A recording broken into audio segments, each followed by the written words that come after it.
नमस्कार, स्वागत है आप सभी का। मैं हूं आपके साथ कुमार कुणाल धीरज। आप देख रहे हैं मुद्दा में आज बात करेंगे उत्तर प्रदेश के बिजली कंपनियों के निजीकरण की और इस पर छिड़े रार की। जी हां, उत्तर प्रदेश में बिजली कंपनियों के निजीकरण की योजना अब केंद्र के शीर्ष तक पहुंच गई है। पूर्वांचल और दक्षिणांचल के 42 जिलों में निजीकरण की तैयारी को लेकर उपभोक्ता परिषद ने राष्ट्रपति द्रौपदी मुर्मू और प्रधानमंत्री नरेंद्र मोदी को पत्र भेजते हुए सीबीआई जांच की मांग की है।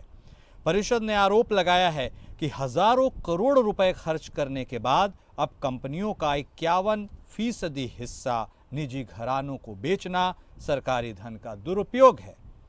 आंदोलनकारी संगठन इसे सुनियोजित घोटाला बता रहा है। उत्तर प्रदेश राज्य विद्युत उपभोक्ता परिषद ने शहर ही नहीं गांव में भी 24 घंटे बिजली देने की मांग की है। परिषद के अध्यक्ष अवधेश वर्मा का कहना है कि केंद्रीय कानून के तहत देश भर में रोस्टर व्यवस्था खत्म कर सभी को 24 घंटे बिजली देने की व्यवस्था की गई है। वर्मा का मानना है कि यदि रोस्टर व्यवस्था समाप्त कर दी जाए तो बिजली की अधिकतम मांग की कमी आ जाएगी। यूपी बिजली निजीकरण का यह मामला अब केवल राज्य तक सीमित नहीं रहा, बल्कि राष्ट्रव्यापी बहस का मुद्दा बन गया है। जहां एक ओर सरकार सुधार की बात कर रही है तो वहीं कर्मचारी संगठन और उपभोक्ता परिषद इसे निजी घरानों के लिए बनाई गई साजिश बता रहा है। अब देखना होगा कि राष्ट्रपति और प्रधानमंत्री के स्तर पर उठाए गए इस मुद्दे पर सरकार क्या रुख अपनाती है। सीबीआई जांच की भी मांग की गई है।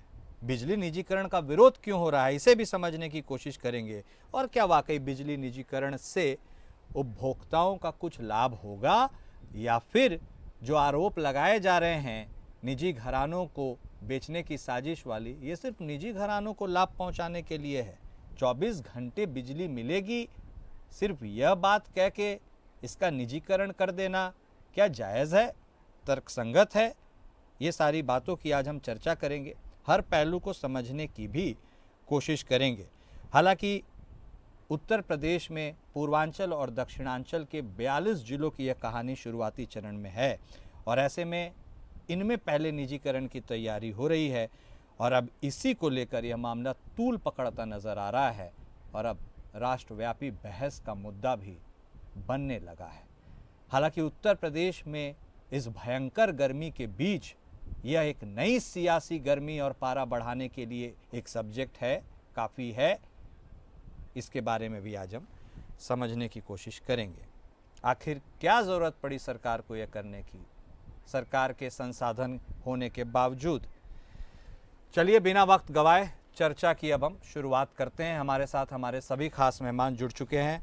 हमारे साथ अवधेश वर्मा जुड़ चुके हैं, आप अध्यक्ष हैं राज्य विद्युत उपभोक्ता परिषद उत्तर प्रदेश के। हमारे साथ गुलशन आनंद साहब भी जुड़ चुके हैं, आप सदस्य हैं बीजेपी प्रदेश कार्य समिति के। हमारे साथ जगदीश सिंह चौहान साहब भी जुड़ चुके हैं, आप प्रवक्ता हैं समाजवादी पार्टी के तरफ से। आप सभी खास मेहमान का स्वागत है। सबसे पहले वर्मा साहब, शुरुआत आपके साथ। राज्य विद्युत उपभोक्ता परिषद की कमान आप संभाल रहे हैं उत्तर प्रदेश इकाई की। उत्तर प्रदेश बहुत बड़ा ज़िला है।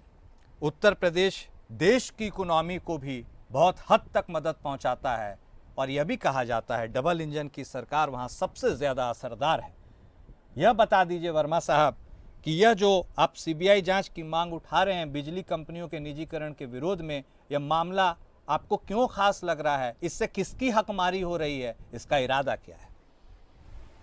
जी, मैं आपको स्पष्ट कर देना चाहता हूं कि उत्तर प्रदेश देश में, पूरे देश की बात करूं तो लगभग 25 करोड़ उपभोक्ता पूरे देश में है और लगभग 3 करोड़ 45 लाख उपभोक्ता हमारे उत्तर प्रदेश में, जिसमें लगभग 2 करोड़ 85 लाख उपभोक्ता हमारे घरेलू है, लगभग 15 लाख हमारे किसान है। क्या हुआ कि मामला 2021 में एक मामला आया कैबिनेट के सामने। केंद्रीय कैबिनेट ने कहा कि प्रदेश की बिजली कंपनियां जो है पूरे राज्य में, अलग अलग देशों में बिजली कंपनियों की हालत बहुत खस्ता हाल हो रही है।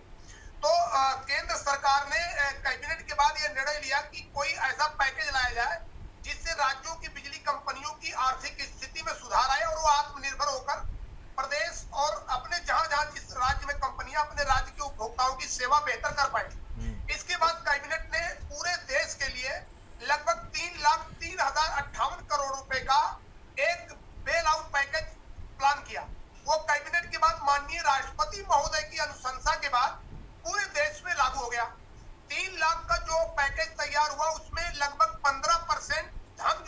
44,000 करोड़ हमारे उत्तर प्रदेश को मिला। 44,000 करोड़ खर्च करके उत्तर प्रदेश की बिजली कंपनियों को आत्मनिर्भर बनाने का प्लान बना। इस प्लान केंद्र सरकार ने कहा, इस प्लान पर अंतिम मुहर लगाएगा राज्य का जो रेगुलेटर है, विद्युत नियामक आयोग। विद्युत नियामक आयोग ने 13/8/2024 को इस लगभग 44,000 करोड़ के पैकेज पर जो टेंडर हो गया, जो काम हो रहा है, इस पर अपनी अंतिम मुहर लगा दी और कहा कि इससे बिजली कंपनियां आत्मनिर्भर बनेगी, बिजली कंपनियों में सुधार होगा और ये पैसा खर्च करके राज्य के उपभोक्ताओं को बेहतर सुविधा दी जाएगी। और नियामक आयोग ने अपने ऑर्डर में यह भी कहा कि हर 6 महीने बाद इसकी मॉनिटरिंग की जाएगी कि सुधार कितना पहुंचा, कहां पहुंचा। और वही केंद्र सरकार ने केंद्रीय ऊर्जा सचिव की अध्यक्षता में एक कमेटी बना दी कि आप मॉनिटरिंग करेंगे कि सुधार कहां कहां कैसे कैसे हो रहा है, उसमें क्या दिक्कत आ रही है। अब सवाल यह उठता है कि यह सुधार कार्यक्रम उत्तर प्रदेश में 44,000 करोड़ का लागू हो गया, टेंडर अवार्ड हो गए, बड़े बड़े देश के बड़े निजी घरानों को टेंडर मिल गया, लगभग आधा पैसा 20,000 करोड़ खर्च हो गया और पैसा खर्च हो रहा है। अब सवाल ये होता है, ये वही वाली बात हो गई ना कुणाल जी, कि कोई एक पुरानी गाड़ी को नया कर दे के उसका इंजन नया करके और पुरानी दर में बेच दिया जाए। अब जब आपकी बिजली कंपनियों के सुधार के लिए 44,000 करोड़ खर्च कर रहे हैं, इसी बीच इन्होंने गुपचुप तरीके से एक प्रस्ताव लाया कि बिजली कंपनियों में सुधार नहीं हुआ, इसको बेच दिया जाए। और ये भी बात सुनिए, ये आया नहीं कि इसके बाद टाटा ने, बंबई से अडानी ने, सबने बयान देना शुरू कर दिया कि उत्तर प्रदेश की बिजली कंपनियों को खरीदने के लिए तैयार है। भाई, जब देश का पैसा 44,000 करोड़ सुधार के लिए खर्च हो रहा है, तो कोई भी अपने घर का मरम्मत करके उसको पुरानी दर में क्यों बेचेगा? और जब उसको सुधार, जब वास्तव में बिजली कंपनियों की हालत खराब थी, सरकार के पास पैसा नहीं था और सरकार कह रही हमारे पास पैसा नहीं, अब इसलिए हम इसको निजी क्षेत्र में देंगे। जब 44,000 करोड़ केंद्र ने दे दिया 60% तक, 40% उत्तर प्रदेश ने, इसको यहाँ के नौकरशाह, इसमें कुछ नौकरशाह, हमारे ऊर्जा मंत्री भी नौकरशाह है, ये लोग मिलजुल कर अब अडानी, टाटा, बिरला को देने की बात कर रहे हैं। तो ये सरकारी धन का उपयोग करके निजी घरानों को लाभ देने की बात है। इसलिए हमने मैंने माननीय राष्ट्रपति महोदय और प्रधानमंत्री जी को भेजा कि आपके अनुशंसा के बाद ये व्यवस्था लागू हुई। अभी ये लागू हुई है, इसके पहले इसको बेचने की साजिश कैसे कर ली गई? तो ये सरकारी धन का दुरुपयोग है, इसलिए इसकी सीबीआई जांच कराई जाए। ठीक है, आपने बहुत कुछ विस्तार में बता दिया है इस पूरे विषय पर। आनंद साहब, रुख आप कहीं करेंगे। भारत देश हमारा सशक्त है, सरकार कहती है, लोगों को भी लगता है। हम पूरे दुनिया की 4th नंबर की इकोनॉमी हो गए हैं, हाल में हमने जापान को भी पछाड़ दिया है। पैसों की तो कोई कमी नहीं है, अब तो ऊपर से पैसा निकलता है तो नीचे तक पूरा हिसाब से चला जाता है। अब तो 185 वाला कोई खेल भी नहीं है जिसका आप आरोप लगाते हैं।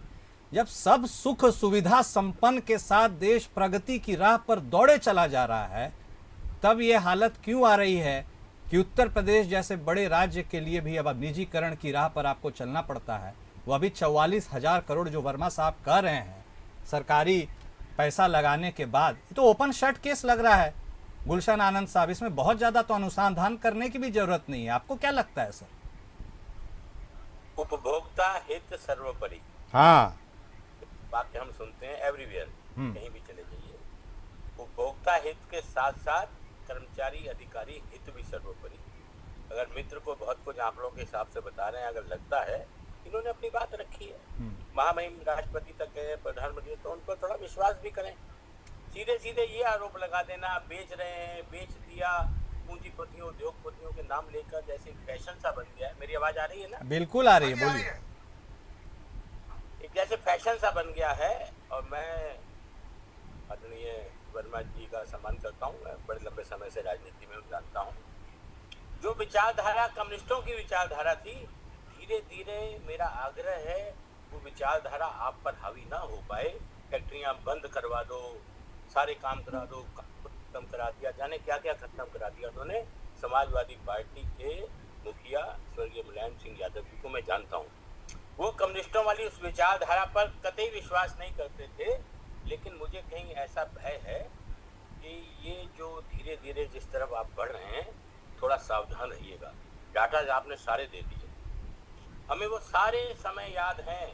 बिना इंजीनियर, बिना कर्मचारी, बिना सीडी और बिना कुली के ऐसा नहीं हो सकता। जो उत्तर प्रदेश बिजली के मामले में सबसे फिसड्डी था, आती कब है चली जाती कब है, जनरेटर और इन्वर्टर वाले हमसे नाराज हो गए। 24 घंटे बिजली दी, वो आप ही के दम पर दी है, ये भी सच्चाई है। लेकिन अब यदि भारत विकसित राष्ट्र की तरफ बढ़ रहा है, चौथी आपने कहा अभी, तो थोड़ा यदि कोई योजना बनी है, नौकरशाह चपरासी से लेकर वो छोटा सारे नौकरशाह हैं आपके यहाँ, SSO, SDO, जो भी नौकरशाह हैं, इनके बीच का समन्वय का रास्ता जब निकल रहा है ना, थोड़ा प्रतीक्षा करिए। उद्योगपतियों को गरियाने वाली, ब्यूरोक्रेसी को, नौकरशाहों को गरियाने वाली जो ये परंपरा है, इसमें थोड़ा नियंत्रण करेंगे। आपने आदरणीय प्रधानमंत्री पर विश्वास कर दिया, मैं आपका आभारी हूँ। थोड़ा समय धीरे धीरे आगे बढ़ रहा है। आपने CBI की जांच की मांग भी कर डाली, सारे काम तो आपने कर दिए, तो थोड़ा प्रतीक्षा करिए, वो समय दोबारा ना आ पाए। समाजवादी पार्टी के मित्र सुन रहे होंगे, किन जिलों में बिजली की 100% से ऊपर प्लस रहती थी, किन जिलों में लोग बिजली के रस्ते थे, वो मित्र सब आपके कर्मचारियों अधिकारियों के सहयोग से हुआ। तो उत्तर प्रदेश बिजली में आज जो है अग्रणी प्रदेशों में है। उन्हें अपनी बात फिर क्या समाप्त करूंगा। आपने प्रधानमंत्री आदरणीय राष्ट्रपति का CBI जांच की मांग करी है, कई हजार करोड़ रुपए का आपने जिक्र किया है, वो सारा वही तो धन है जो उपभोक्ताओं का पैसा है, सिर्फ बिजली उपभोक्ता नहीं, जितने भी उपभोक्ता हैं सबका पैसा। GST में आज हम कहाँ खड़े हैं, मैं आंकड़ों की बाजीगरी में नहीं जाना चाहता, सब आप ज्ञानी हैं, सबको पता है। थोड़ा समय की प्रतीक्षा ठीक है, और देखिए आप CBI सब जगह पहुंच चुके हैं, आएगा। आदरणीय प्रधानमंत्री मोदी जी, विश्वास करिए, वो व्यक्तित्व है किसानों के आंदोलन के समय में बैक होकर हाथ जोड़। ठीक है आनंद साहब, आनंद साहब आपने अपनी बात को रखा, आपने ठीक है तो आपके साथ भी खड़े होंगे। आनंद साहब ने अपनी बातों को रखा है। चाहे उपभोक्ता परिषद हो, आनंद साहब, विचारों को प्रकट करना भी तो सरकार में एक साझेदारी निभाना ही है। यदि उनकी कोई विचार है, अब देखिए ऐसा तो होता नहीं है कि कोई भी सरकार 100% परफेक्ट हो, कैसा है क्या, परफेक्ट तो कोई नहीं होता, कुछ कमी बेसी होती है। तो अगर उस कमी को कोई इंगित कर रहा है, बता रहा है, तो उसमें क्या दिक्कत है, उसे तो स्वीकार करना चाहिए। उन्हें करेक्ट, बोलिए, फिर मैं जा रहा हूँ जगदीश साहब के पास, बोलिए। गुलशन जी की बात को बता दूं, इन्होंने कहा कि उद्योगपतियों का नाम लेना फैशन हो जा रहा है। इनको शायद मैं पीछे ले चलना चाहूंगा कि अडानी ने जब यहाँ महंगा मीटर का टेंडर डाला, 5000 करोड़ का टेंडर अवार्ड होने वाला था, हमारी ही याचिका पर अंततः उनका टेंडर कैंसिल हुआ और ये माना गया कि ऊंची दर पे आ रहे थे। अडानी ने जब नोएडा और अभी 2023 में नोएडा और गाजियाबाद को पैरेलल लाइसेंस नेटवर्क में आए, हमारी ही याद, हम ही उसकी आपत्ति करता थे और आज तक वो नहीं ले पाए। जब उन्होंने विदेशी कोयला उत्तर प्रदेश में महंगा दर पे 20,000 टन में बेचने के लिए आए, तो हमारे ही याचिका पर नियामक आयोग के आदेश पर माननीय मुख्यमंत्री जी ने उस पर निर्णय लिया और विदेशी कोयला नहीं खरीदा गया। तो मेरा फैसल की बात न करिए, मैं भुक्तभोगी हूँ, मैं आपत्ति करता हूँ, मैं याचिका करता हूँ और अडानी के 3 मामलों पर मैं जीत चुका हूँ। और ये चौथा मामला इसलिए कह रहा हूँ कि अडानी और टाटा ने अभी टेंडर निकला नहीं, बयानबाजी कैसे शुरू कर दिया कि हम उत्तर प्रदेश में लेने आ रहे हैं। एक सेकंड मुझे आप देंगे साहब, मेरी बात को आपने गलत प्रस्तुत किया। अडानी, अंबानी, टाटा कोई एक दिन में करोड़पति अरबपति नहीं बन गए। चलिए छोड़िए, आम जनता की बात होनी चाहिए, उपभोक्ताओं की बात वो उठा रहे हैं, उनकी बात होनी चाहिए। ठीक है वर्मा साहब ओके, आनंद साहब ओके। बहुत देर से ये सब कुछ सुन रहे हैं जगदीश सिंह चौहान साहब भी, वह भी हमारे साथ जुड़े हुए हैं। अब रुख करेंगे चौहान साहब आपका। चौहान साहब देखिए, उपभोक्ता सर्वोपरि, यह बात आनंद साहब कह रहे हैं, क्या दिल की गहराइयों से कह रहे हैं क्या? क्योंकि जो कवायद चल रही है और जो आरोप वर्मा साहब लगा रहे हैं, वो तो कुछ और इशारा कर रहा है। क्या कहना है चौहान साहब? देखिए कुणाल जी, वर्मा साहब को बहुत बहुत धन्यवाद। वर्मा साहब की मैंने बात बहुत गंभीरता से सुनी और वर्मा साहब कम से कम इस प्रदेश के 2,85,00,000 और 85 लाख और लगभग 3-3.5 करोड़ उपभोक्ताओं के हितों का संरक्षण कर रहे हैं। इसके लिए वर्मा साहब को बहुत बहुत धन्यवाद। जैसा कि बताया, कई रीति याचिकाएं की और जो अडानी और अंबानी जो ये देश को, प्रदेश को लूटने के लिए साजिश कर रहे हैं, जैसा कि कृषि कानून थे सब, ये भारतीय जनता पार्टी पूंजीवाद को बढ़ावा देने वाली पार्टी है।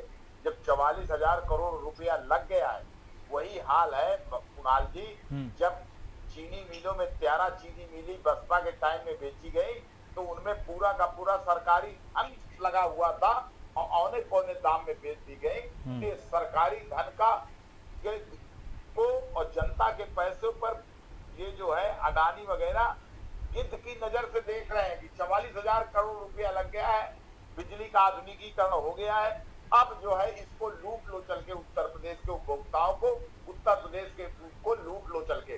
तो मैं वर्मा साहब को धन्यवाद दूंगा। हम लोगों की वर्मा साहब जहां जरूरत पड़ेगी हम लोग खड़े रहेंगे। कतई ये होना नहीं चाहिए, ना होने देना चाहिए प्रदेश और देश की जनता के हित में। ये वैसे ही है कुणाल जी, जैसा कि एक इनका भारतीय जनता पार्टी का जल जीवन मिशन है। आप समझिए हजारों करोड़ लाखों करोड़ रुपया उसमें खर्च हो रहा है, एक भी गांव में अभी तक पानी नहीं, पर न जाने कितनी टंकियां बन रही है। सारा का सारा ग्रामीण जो मार्ग है सब ध्वस्त कर दिया इन लोगों ने, वो पीटी कॉन्ट्रैक्टर से करवा रहे हैं। कहीं भी एक बूंद पानी नहीं पहुंच रहा। उत्तर प्रदेश में हर गांव में जल है, सबको पीने का पानी है। जहां पर ना हो वहां सरकार को व्यवस्था करनी चाहिए, लेकिन जहां पर लोगों के पास खूब सुविधा है पानी की, वहां भी सब सड़कें आवाजाही बंद कर दिए। जल जीवन मिशन बहुत बड़ा घोटाला है देश का, फसल बीमा देश का बहुत बड़ा घोटाला है, और ये बिजली के कंपनियों का निजीकरण भी एक किसान जैसे किसानों के खिलाफ बिल लाए थे, किसान बिल की तरफ भी बहुत बड़ा घोटाला है। इन सब की जल जीवन मिशन, बिजली का निजीकरण, इनकी सबकी वर्मा साहब जैसे कह रहे हैं, इनकी सीबीआई जांच होनी चाहिए। और जो ये देश को लूटने के लिए बैठते हैं, हम तो मुख्यमंत्री जी से कहेंगे ये अपेक्षा करेंगे मुख्यमंत्री जी इनके खिलाफ कार्रवाई करें, जो घोटाले की आस बनाए, जिन लोगों ने प्रस्ताव तैयार किया उनके खिलाफ सीबीआई जांच करा करके उनको दंडित करें, और उनके खिलाफ क्रिमिनल ऑफेंसेस एफआईआर में जेल में डाला जाए। ठीक है गुलशन आनंद साहब, ठीक है सर। गुलशन आनंद साहब आप कुछ बोलना चाह रहे हैं, बोलिएगा जरूर, लेकिन उसके साथ एक चीज मैं ऐड ऑन कर देता हूं सर। ये बात बताइए, कोई भी नॉर्मल तरीके से सोचिए, अगर कंपनी घाटे में है, उसका खस्ता हाल है, तो उसका निजीकरण कर दीजिए। जो पैसे की भरपाई करनी है वो करे प्राइवेट कंपनी जो भी ले रहा है। 44,000 करोड़ रुपया आप सरकारी धन लगा करके उसको सुदृढ़ बना के अब निजीकरण कर रहे हैं। ये तो सीधा सीधा रास्ता दिखा रहा है कि हमने सब ठीक कर दिया और लपक लो, जिस और चौहान साहब इशारा भी कर रहे हैं। रास्ता है 44,000 रुपए करोड़ लगाने के बाद उसका निजीकरण घोटाला है। बोलिए आनंद साहब, बोलिए। ये घोटालों की लंबी सूची बिजली से चलते हुए जो समाजवादी पार्टी के विरोध बता रहे थे, और जल शक्ति मिशन का जो काम है, टंकी बनेगी, पाइप पड़ेगा, क्या सड़क खुदेगी नहीं, क्या कच्चा माल खुदेगा नहीं। आपको खुदाई से ऐतराज है या जल शक्ति मिशन से ऐतराज है? जरा ये अपने आप हमको जल शक्ति मिशन से ऐतराज है। जिस तरह का घोटाला है वो बहुत बड़ा घोटाला है। आप गाँव मेरी बात को विपक्षी की बात मत समझिए। आप मुझे एक सामान्य नागरिक लीजिए चाहिए, आप विपक्षी पार्टी के नेता जैसे मुझे, और आप दूसरे गाँव में लेके आए, ठीक है। होना चाहिए। यदि आप हमारी आलोचना करेंगे तो आलोचना सुनने के लिए तैयार भी रहिए कि समाजवादी पार्टी के समय बिजली का क्या हालत था, एक बूंद पानी का लोग। ठीक है, आपसी तू मैं नहीं जाते हैं। जल जीवन मिशन भी एक चर्चा का विषय है, लेकिन बिजली कंपनी पर जो आप बात कर रहे हैं वर्मा साहब, यह गंभीर मामला है। आपने हर वह कोशिश कर ली है जो आपके तरफ से संभव हो सके, लेकिन यदि आपकी कोशिशों के बावजूद नतीजा सिफर रहता है, तब आगे क्या कीजिएगा, कैसे बढ़ाइएगा इस मामले? कुणाल जी, हमारा जो विद्युत अधिनियम 2000 एक्ट, जो हमारा एक्ट कहता है, उसके तहत सबसे पहले मुझे रेगुलेटर के पास जाना पड़ेगा। तो हमने लीगली प्रक्रिया भी अपनी अडॉप्ट कर ली, और हम रेगुलेटर के पास ऑलरेडी याचिका में जा चुके हैं, और रेगुलेटर के पास हमारी याचिकाएं विचाराधीन है। क्योंकि ये भी आजकल में, मैं आपके चैनल के माध्यम से कहना चाहता हूँ, सरकार भी आजकल में रेगुलेटर के पास जा रही है। हमारी याचिका रेगुलेटर के पास पहले ही लगी है। रेगुलेटर की याचिका के बाद हाई कोर्ट और सुप्रीम कोर्ट, एक चीज और स्पष्ट कर देना चाहता हूँ, ये कहते हैं कि इनकी सरकार भ्रष्टाचार में जीरो टॉलरेंस की नीति अपना रही। इन्होंने जिसको मसौदा तैयार करने को दिया वो एक ब्रिटिश कंपनी ग्रांट थ्रॉन्टन थी। हमने कहा ग्रांट थ्रॉन्टन को अमेरिका रेगुलेटर ने $40,000 की पेनाल्टी लगाई। प्रबंधन ने हमें बुलाया और हमसे कहा कि वर्मा जी आपके पास क्या कागज है। हमने इनको सर्टिफाइड डॉक्यूमेंट प्रबंधन को दे दिया। जब प्रबंधन को दिया तो प्रबंधन के हाथ पांव खुल गए, कहा ये तो झूठा शपथ पत्र देकर इसने टेंडर ले लिया, इस पर कार्रवाई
ठीक है। प्रदेश को या देश को बिकने के लिए अगर कोई आएगा गलत तरीके से, वो सोचेगा, भ्रष्टाचार करेगा और लोकतंत्र में अब चुप हो जाएंगे।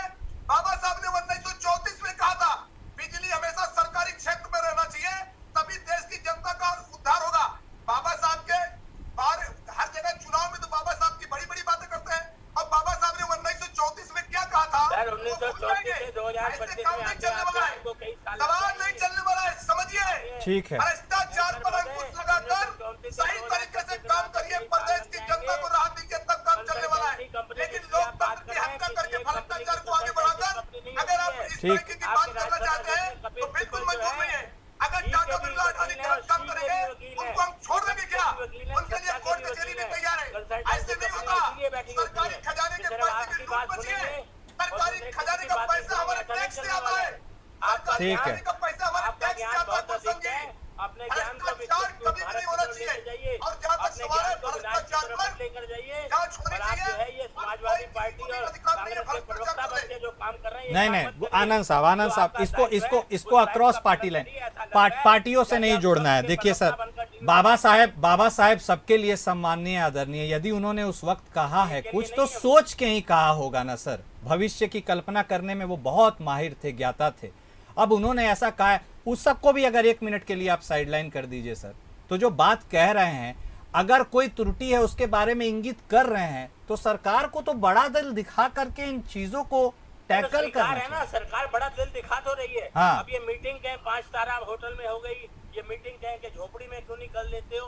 तो ये तो बिल्कुल अव्यवहारिक बातें हैं। बड़ी कंपनियों के सीईओ जब बैठते हैं, मुलायम सिंह यादव जी खूब जानते थे जब वो रक्षा मंत्री थे कैसे मीटिंगें होती हैं, क्या होती हैं। आप जरा उस तरफ ध्यान दे लीजिए। तो चौहान साहब क्या बड़ा दिल दिखा रही है सरकार? कह तो रहे हैं। हाँ बोलिए। मैं कुणाल जी एक सवाल बताऊं। जब बोलिए वर्मा। गुलशन जी, जब सपा की सरकार थी, अखिलेश यादव ने 5 शहरों को निजीकरण का प्रस्ताव लाए। मैं याचिका लगाया, नियामक आयोग ने स्पष्टीकरण मांगा। अखिलेश जी से हमारी बात हुई, उन्होंने कहा क्यों विरोध कर रहे हो? हमने कहा 5 शहरों का निजीकरण का जो आपने मसौदा तैयार कर रहे हैं इलीगल है। जब उनको मैंने समझाया तो वो प्रस्ताव उन्होंने वापस ले लिया, हमारे याचिका पर वापस ले लिया।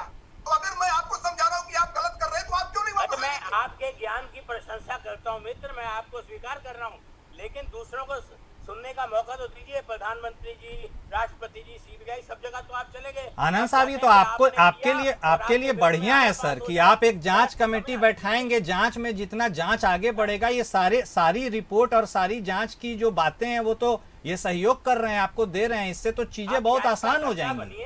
हाँ, याचिकाकर्ता बनिए, आपका स्वागत है। न्यायाधीश मत बनिए कि मैंने याचिका दी और मेरे हिसाब से निर्णय हो जाए, ये असंभव है मित्र। जरा थोड़ा धैर्य जो धीरे रखिए। उपभोक्ता हित सर्वोपरि है, कर्मचारी हित सर्वोपरि है। नहीं वो सर्वोपरि है, लेकिन सर जमीन पर दिखना भी तो चाहिए। लेकिन भ्रष्टाचार पर जिनकी जमीन नीचे से खिसक रही है उनको नहीं दिख रहा, हमें तो सब कुछ दिख रहा है। ठीक है, जल्दी से क्लोजिंग कमेंट वर्मा साहब बोलिए, कुछ क्या बोलना?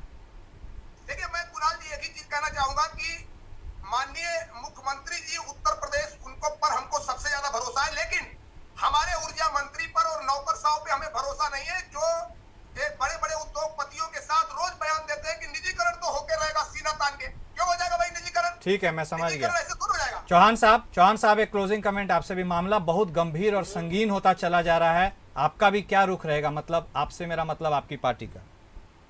देखिए कुणाल जी, हम बिल्कुल स्पष्ट है। वर्मा जी ने जो कहा है, इसमें 44,000 करोड़ रुपया भारत सरकार का लगने के बाद निजीकरण की बात की जा रही है। बहुत बड़ा घोटाला है। जैसे फसल बीमा और क्या कहते हैं जल जीवन मिशन में लोग त्रस्त है, सरकारी धन का दुरुपयोग किया जा रहा है। वैसे ये बहुत बड़ा घोटाला है।